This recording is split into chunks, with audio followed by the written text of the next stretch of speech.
Ito naman ang embalming machine. Ayan. So, pressure niya mga 20 lang guys. 220 volts yan. Ayan. So, ayan. Yan ang guide niya. So, hanggang 3 gallons. 12 liters.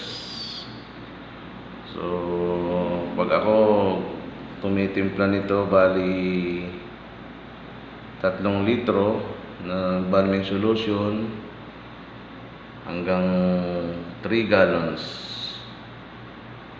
water. So, yan.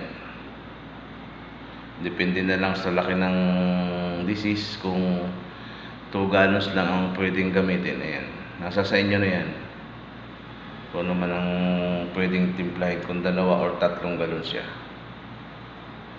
Yan ang ginagamit pang introduce ng embalming solution. Ayan po. Ayan.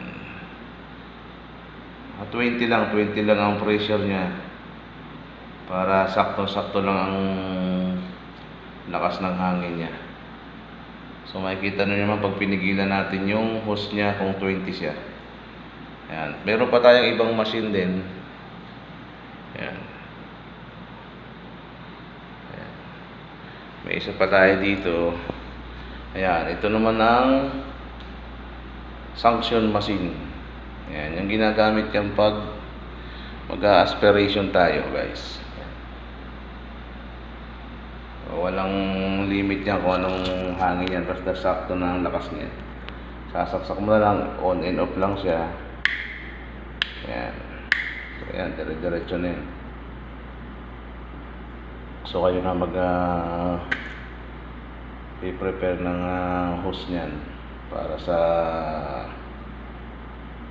trocar.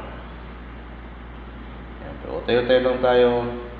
Sundan nyo lang po ang aking mga video sa mga susunod pa mga video ko para kung may mapulot din tayo konting mga siyempre kalaman lalo na sa mga bago pa lang aaral ng pag-i-embalm or mga magti-take ng exam, yung mga ganyan.